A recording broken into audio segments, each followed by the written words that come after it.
أعوذ بالله السميع العليم من الشيطان اللعين الرجيم بفضل الله. بسم الله الرحمن الرحيم. الحمد لله رب العالمين.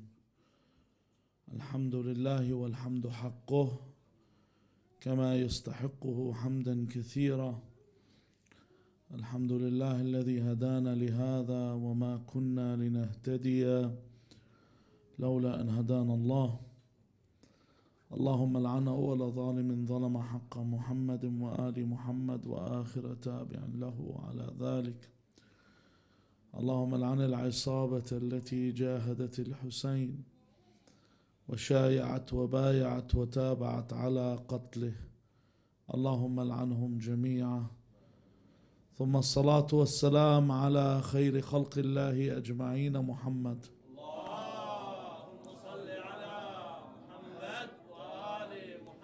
وعلى أهل بيته الطيبين الطاهرين، واللعنة الدائمة على أعدائهم أجمعين إلى قيام يوم الدين. عظم الله أجورنا وأجوركم on this night of tragedy, the night of Ashura.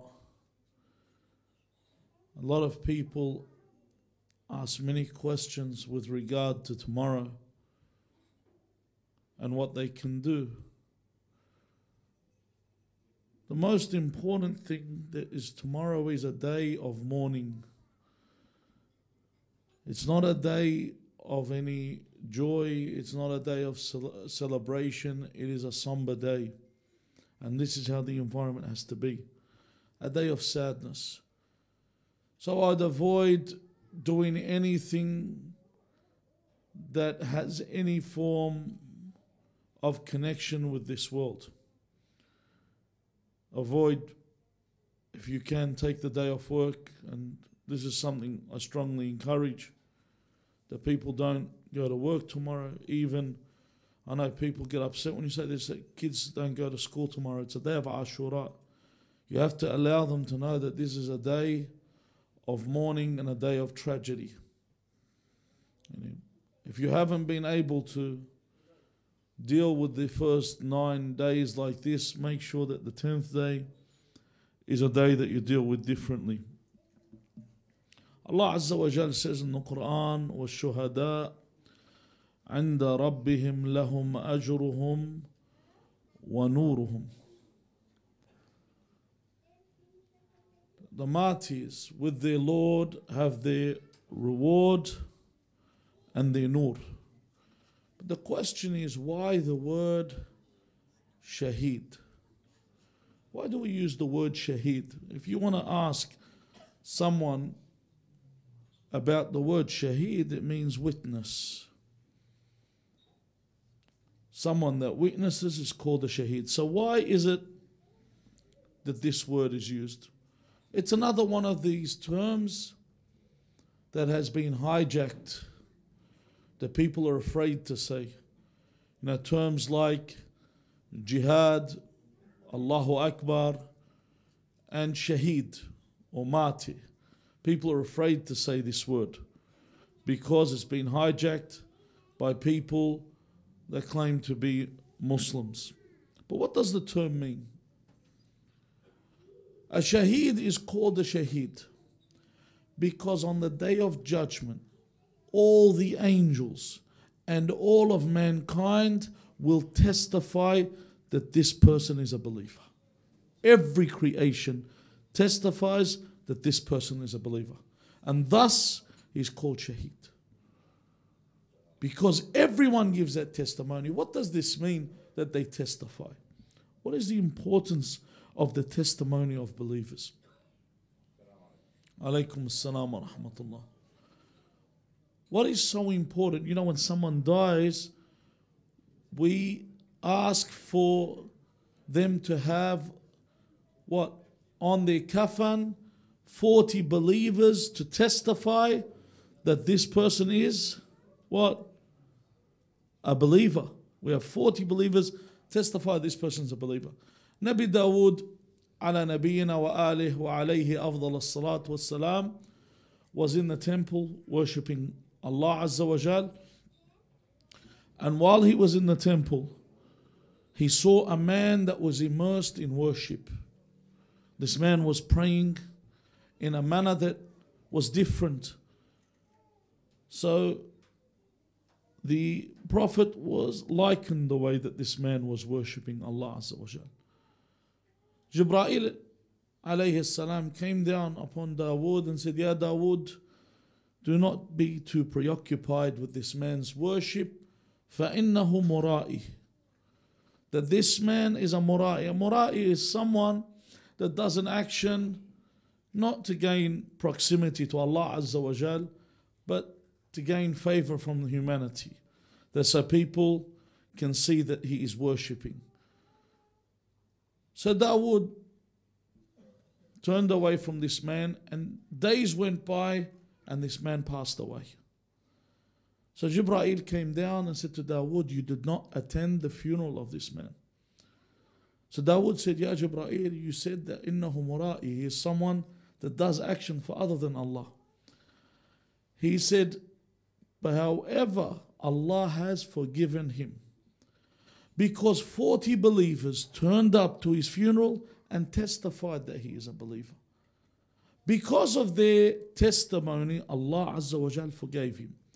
This shows that although this person's actions had a question mark in them, he wasn't someone that used to harm the people.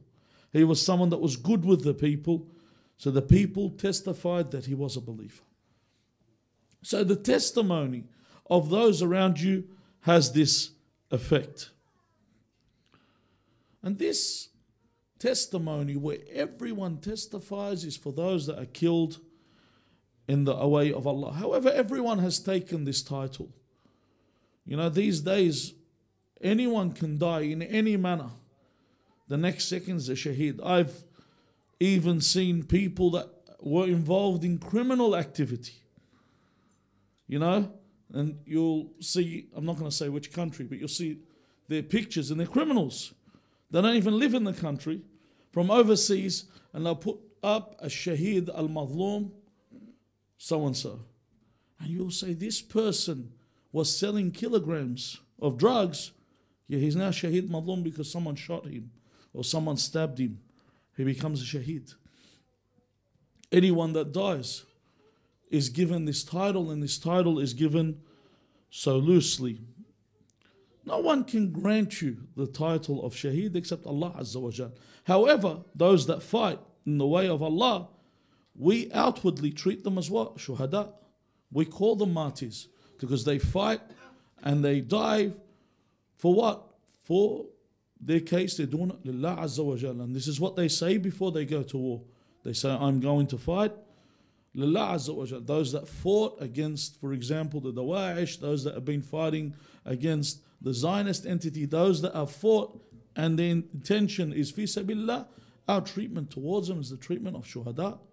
And they have this status, they enjoy this status. However, who is a shaheed and who is not is the decree of Allah Azza wa Jal.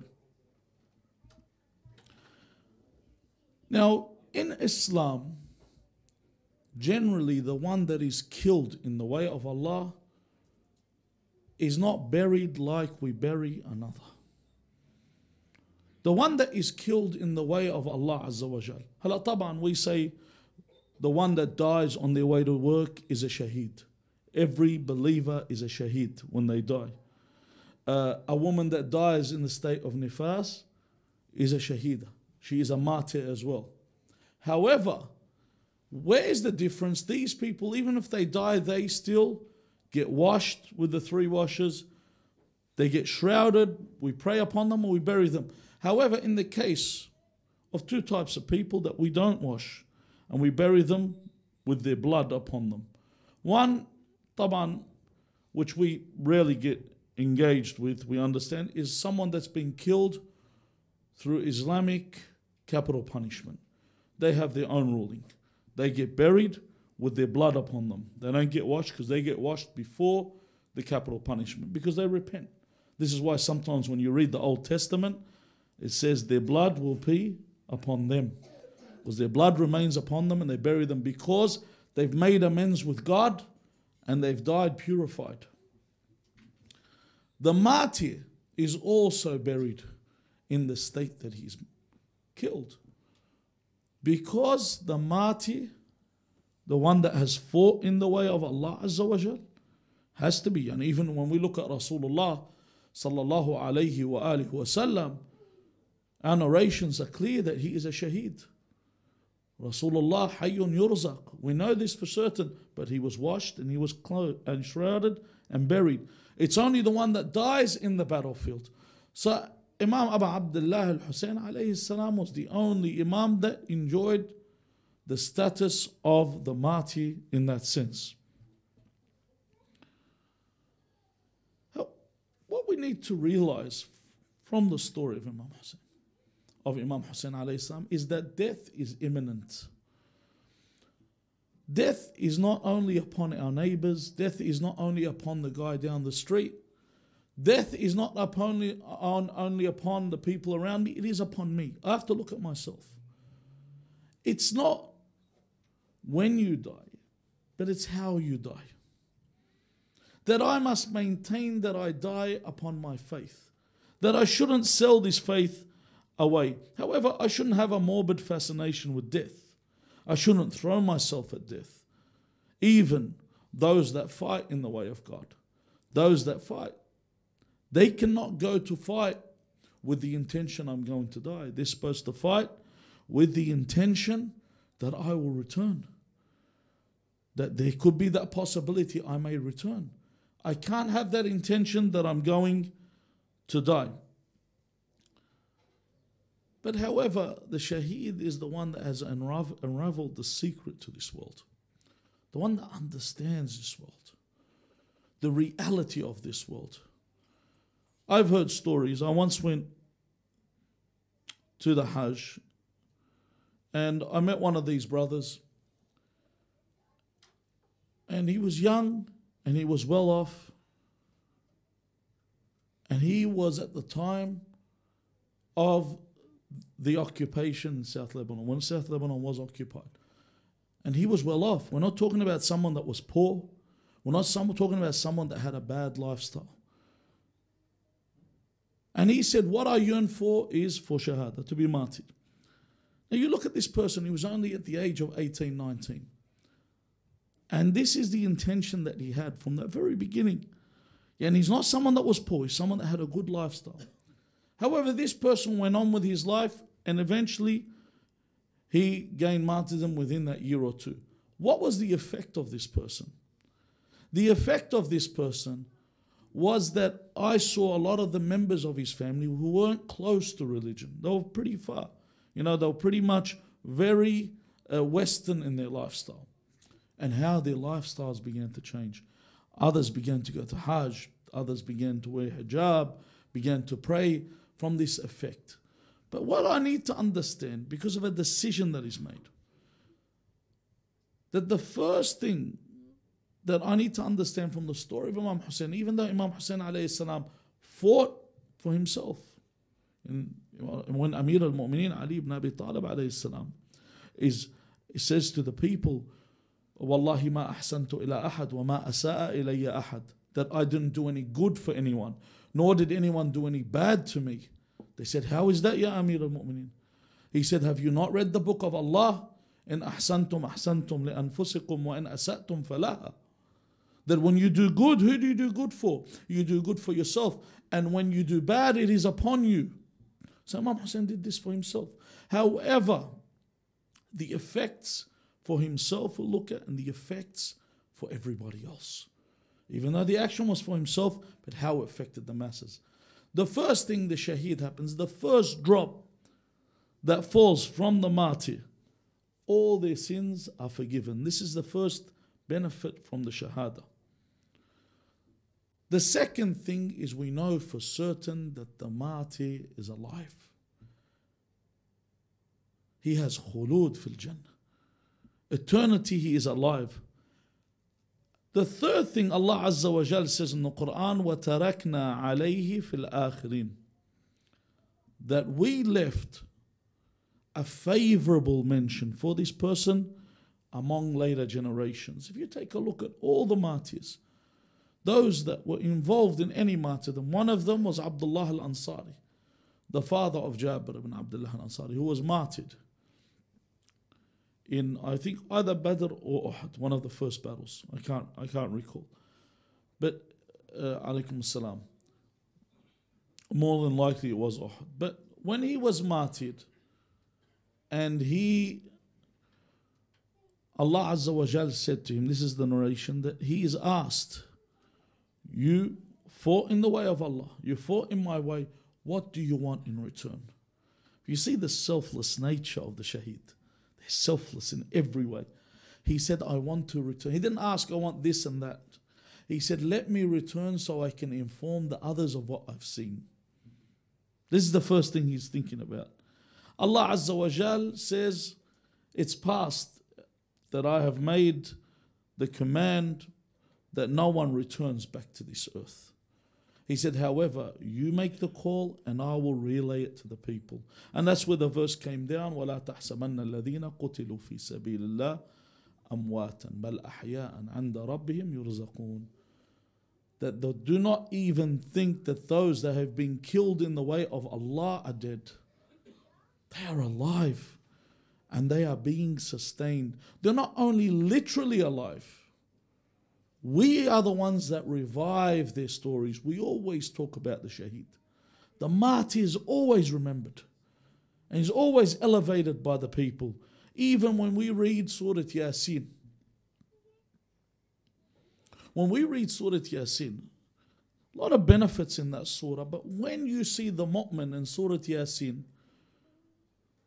when he tells the people to follow these mursaleen, when they've cornered them, they've surrounded them to kill them, these three messengers, and he tells them that these people, اتَّبِعُوا مَنْ لَا يَسْأَلُكُمْ أَجْرًا وَهُمْ مُهْتَدُونَ, these people don't want anything from you, they are guided. And then he is grabbed to be killed. They're about to kill him because he's stood with the mursaleen. He looks at them and he says to them, إِنِّي آمَنْتُ بِرَبِّكُمْ. What? Who can finish the verse? فَاسْمَعُونَ. Is that what it says? He says to who? Is he speaking to the people around him or who? He's speaking to the mursaleen. He's telling those around him nothing. He's talking to mursaleen. I'm about to be killed. I've told everyone. No one's listened. I'm only talking to them. That you bear witness that I believe in your Lord. What happened after that? They say the sword was brought to his throat. As the sword was about to cut his throat, it touched his throat, and this is all he heard. قِيلَ ادْخُلِ الْجَنَّةَ قَالَ يَا لَيْتَ قَوْمِي يَعْلَمُونَ بِمَا غَفَرَ لِرَبِّي وَجَعَلَنِي مِنَ الْمُكْرَمِينَ. Only if the people had seen. He was told, enter paradise. He said, only if my people had known. He didn't even feel the cutting of the blade. This is the favor that Allah gives to the shaheed. He didn't feel that final blow.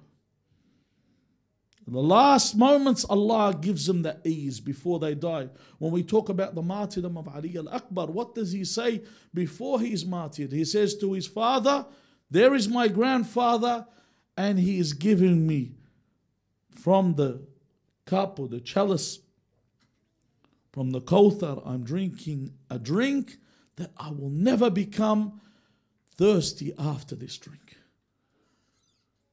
Before he died, he mentioned this. That moment where we call lahdat al-ihtidar, that moment of attendance with the arwah around you. Allah shows his favors at this point. Even those that had any link to the martyr, the shaheed, are affected. How?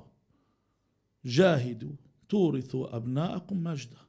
If you strive in the way of Allah, your legacy for your children is that people around them, it gives them dignity. People respect them. How often do you meet someone and they'll tell you, Hada ibn al-shaheed. How do people respect them? Or Hada akhu al-shaheed. This person is the son of a shaheed. This is the brother of the shaheed. This is the mother of a shaheed. These people are respected everywhere you go. Anyone that has died in the way of Allah earns this respect. So these people have earned this respect. Anyone that was linked to them in any way. We come here and we recall what happened. There are people that we see have a small role in the sense if you connect it to the greater picture of Karbala. Identities like Tawa. If you connect it to the greater picture, she helped Muslim ibn Aqil. She is remembered in the Tariq. Her name is etched in the Tariq. Abdullah ibn Afif al-Azdi. People recall his story. He was the first person in Masjid al-Kufa to refute. He sat in front of Ubaydullah ibn Ziyad. Just to give you an idea of Ubaydullah ibn Ziyad, Ubaydullah ibn Ziyad wasn't like any other governor. Other governors, even the one before him, were people that they were tyrants, but they weren't. They were like, if you want to compare them to contemporary tyrants, they were like a Hosni Mubarak, and Ubaydullah ibn Ziyad was like a Saddam Hussein, or Saddam al-Takriti as he should be called. This is the difference. One was a ruthless killer. Ubaydullah was like that. He had no patience for anyone. So when Abdullah ibn Afif al-Azdi, I think it is, sorry, was seated before him. And Ubaydullah ibn Ziyad said, we have become victorious. وَقَتَلْنَا الْكَذَّابِ ibn al-Kadhab. This is the words he was using in regard to Abu Abdullah al-Hussein alayhi salam. And this man was not just any order. He wasn't a normal man that you would think of a great status. His right eye he had lost in the battle of Siffin, fighting alongside Amir al-Mu'mineen. His left eye he had lost in the battle of Nahrawan. So this man was blind in both eyes. He was someone that had served his life in servitude to Allah. So he told the people, turn me so I can face the son of the adulteress. Let me face him. This is what he says. Then he begins to say, you are the liar. You and your father. And he begins to curse Banu Umayyah. And then in the end, his martyrdom is attained. But he is linked to the martyrdom of Imam Hussein alayhi salam when we talk about the story in the greater picture. The thing is, when any murder takes place, people ask questions. Why? What took place? What brought this about? What were the motives? Even when a battle takes place, we don't only look at the short. This is the problem. When we get on the mambar, we tend to look at the short-term causes. We don't look at the long-term. And this is of utmost importance. People tend to say a tyrant like Yazid stood up and he wanted to kill Imam Hussein. It's like Yazid came out from thin air and just appeared. The dhulm, the oppression that took place, was right from Rasulullah sallallahu alayhi wa sallam. From his time where people had oppressed him. The same people that had oppressed him oppressed Fatima al-Zahra salawatullah alayha. And they oppressed Amir al-Mu'mineen salawatullah alayhi. And they oppressed Al-Hasan alayhi salam. And when the time for Imam Hussein came and he was martyred, then people could see what had happened. And history was able to pay attention to this. As you notice, there are some people on the 10th of Ashur, the 10th of Muharram, they celebrate. And why do these people celebrate that this day? Not because they celebrate the martyr Imam Hussein, God forbid, no. Because their teachers and their imams, the ones that give them lectures, refuse to let them know about what took place. Why? Because if they do, then they'll find out what the truth was. Because one thing will unravel another. One thing will open up another closed door after the other. People can see all the hypocrisy in the history. Imam Hussein alayhi salam wanted to live like everyone else. It's not like Imam Hussein alayhi salam was turning towards death. But he didn't want to live with humiliation. He didn't want to live abased. He didn't, because living with a tyrant, you're better off dead. If you're living with someone that no matter what you do or what you say, they're crushing you, there's no alternative. I don't turn around and say, listen, I will just live like this. And a lot of people have already sold out.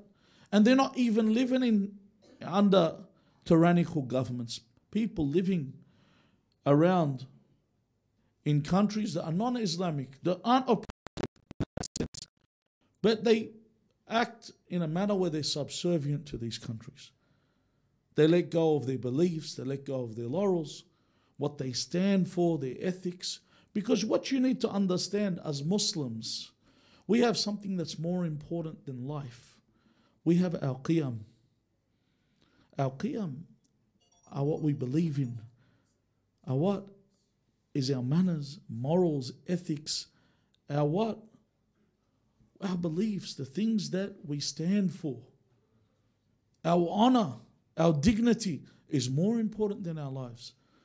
And that's why the motto of Imam Hussein has lived on through history. When people say, hayhat minna dhilla,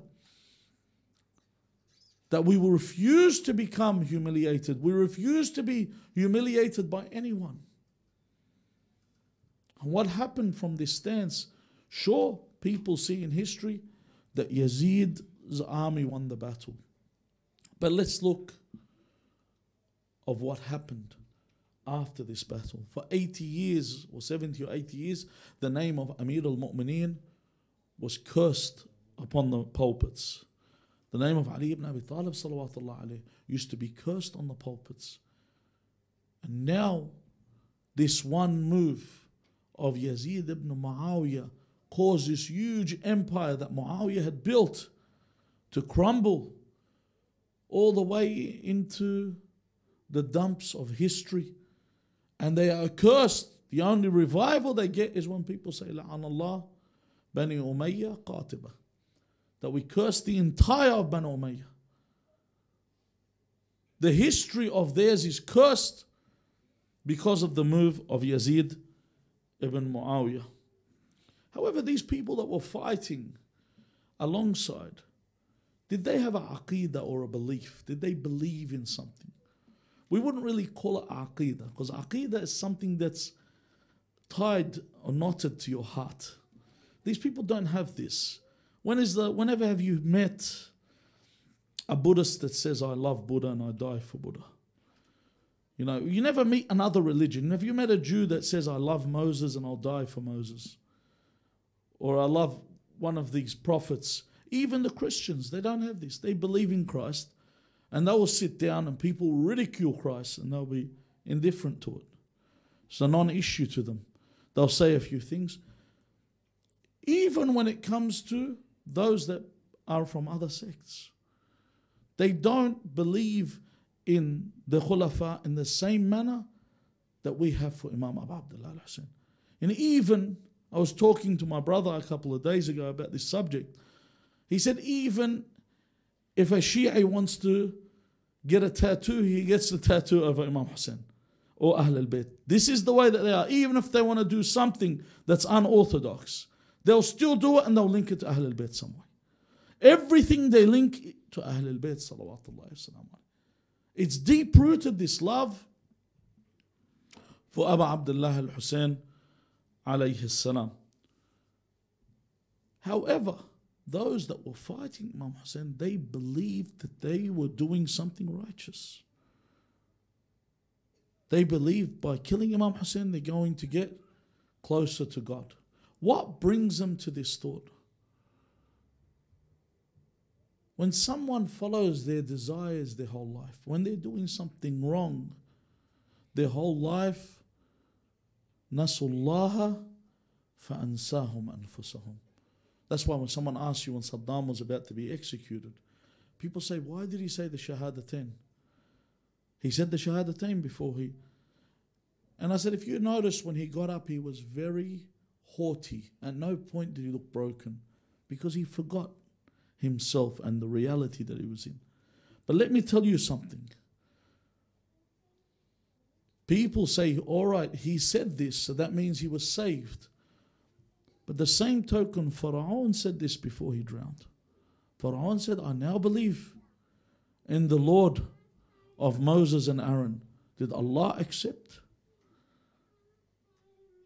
Because this is that false belief that they have. And this is what makes these people get towards this false belief. Tonight is the night of farewelling Abu Abdullah al-Hussein alayhi salam. Inshallah, tomorrow night we'll continue our series.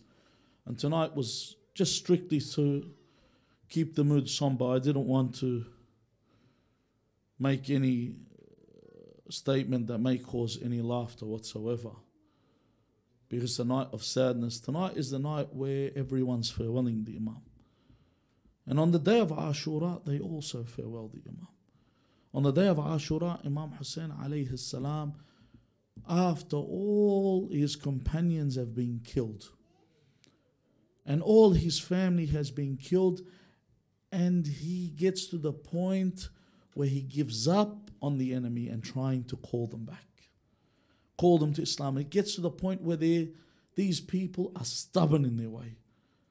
They are so arrogant and hard-headed that he has to turn towards them and fight. He, at that point, acknowledges that he has to fight, because his death is nearing by. The thirst has become so great, it's looming.